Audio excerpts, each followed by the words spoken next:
Hello, my name is John Wilson. I'm the reference librarian here at Georgia Southwestern State University. Today, I just want to briefly talk about Google Scholar. In order to use Google Scholar, you would just simply click on a web browser and type in this address right here, or you could just go to search and just type in Google Scholar. Alright, so let's get started. So we're at Google Scholar now, and we're looking for scholarly articles. Google Scholar, by the way, is a database that houses scholarly articles that you can use online beyond college. So when you're out of college, you no longer have the subscription to Iliad and Galileo. You can still use Google Scholar. And you can also go to public libraries to get a Galileo database access. Alright, so anyway, we're looking for articles, not patents, so we can go ahead and uncheck that box. That will decrease the amount of results we get. So for this example, we are using coastal Georgia inlet, just like we did last week. And I'm going to hit search. And as you can see, 33,700 results. It took less than a second, 0.08 seconds as a matter of fact. And that's because of all the web crawlers they have. Everything is now nicely connected, Web 2.0 technology. We're good to go. Now, as you can see, if the full article is available, it'll have PDF off to the side. You just click on it to retrieve it. So let's look at this one. Taphonomy, I'm not sure if I'm pronouncing that right, a salt marsh foraminifera, an example from coastal Georgia. I don't know if this is what you're looking for or not. It looks like it's dealing with paleogeography, but let's assume it is. I would just click right here and open up the PDF.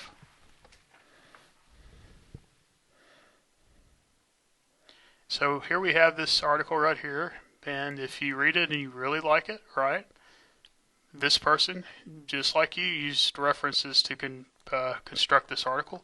So if you like this article, I recommend you ordering these references right here, especially when they use information from an article that you feel is really informative for you. You know, this will give you a wealthier understanding of your content. So you can order all this right here through Iliad if you'd like, okay? So let's say you see something that you really like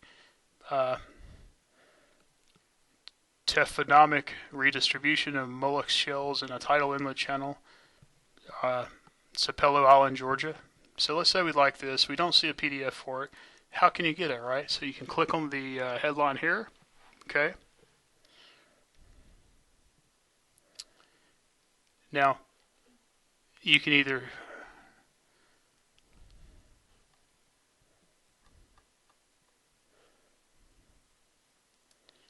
actually, we have JSTOR, so you can actually get this through the Galileo database. So let's go back. That's a bad example. Let's use something else. Okay, coastal salt marshes. This looks interesting. Let's click on this one. Okay, coastal salt marshes.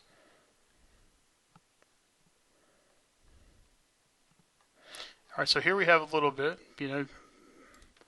but we need more. So that's actually a book, $29.95 per chapter, okay? Now, you can either buy each chapter for $30, right? Buy the ebook for $70, or you can try to order through Iliad for free, okay? And as we talked about last week, you can quickly go to your library guide and use Iliad to order that book. Right here. To order the article, this is what you need, this information right here, okay? So you don't have to purchase it for $37.95, right? You can order it through Iliad.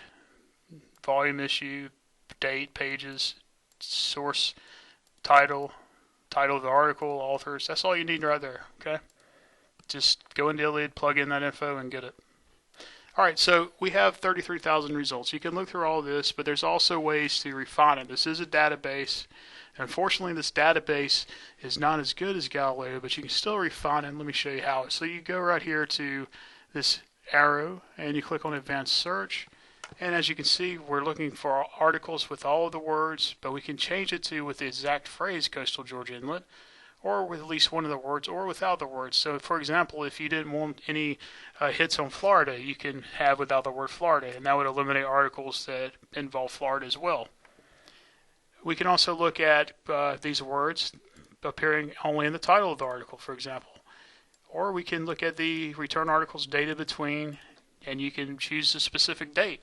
Like you don't want anything before 2010, right? So 2010 to 2017. That would greatly narrow it down. All right, so let's take a look at what we'll get if we just do find article with all the words and the title of the article. Let's hit a search, and as you can see, 3 results. And so various and title inlet processes. So let's say we like that, right? We can order that. We just need the citation. And as you can see, some other person has used it. Google is going to connect people who use this article and publish it on the web. They're going to connect them all together so we can see this article has also used it. So if you liked what you read here, chances are the person who used that article for their article is going to have something that might be of interest to you as well. So let's go back actually. Let's look right here at this one again. So as you can see, 56 people use this article. So if that is relevant to what you're looking for, click right here, right? And so these are the people who've used this article, published it on Google, their own article. And so chances are there may be something that you're looking for in these other articles. So this is worth looking at, okay? Alright, so let's say I really like this article and I want to go back to it. How do I keep it, right? All I would need to have is a Google account. And in my case, I already have one, but if you don't have one, just create an account right here. Alright? So I'm going to log in real quick, show you how to save your article. So I will sign in, okay? And let's say I like this article right here. I would just go to save, okay? So the article is saved. To retrieve it, just go to my library anytime. There it is, okay? Right there. Let's say I want to cite this article.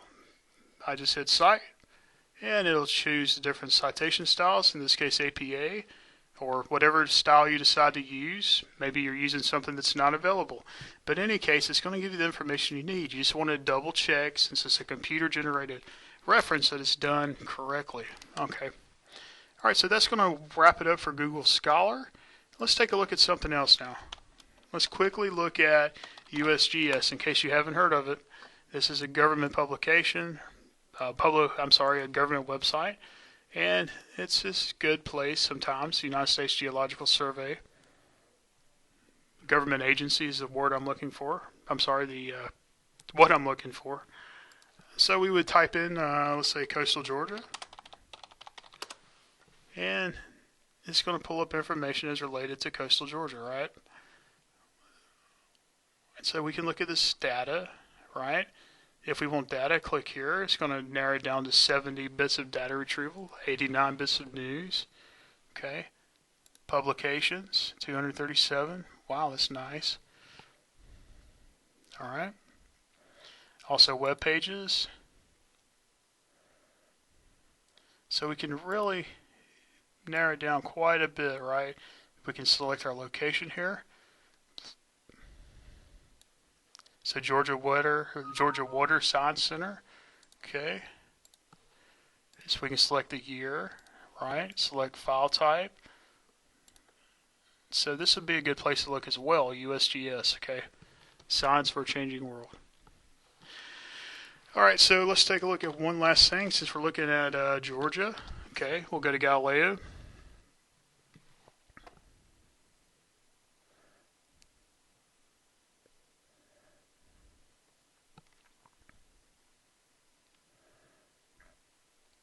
Alright, let's go to Browse by Subject. Let's go right here to where it says Georgia. Click on Georgia. We're going to go to Georgia History and Culture.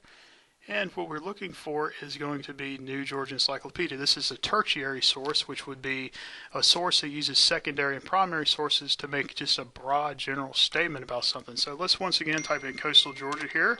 Okay. See what we can find. Here we go. Geology of the Georgia coast. If we scroll down, we like what we've read right here. Okay. Go down to the very bottom here. And it's going to link you to, first of all, further readings. Cite the article if Dr. Carter will let you use this article. I don't know if he will. More from the web. This is going to put together a lot of great things about Georgia, right? So here is the USGS, what we just talked about.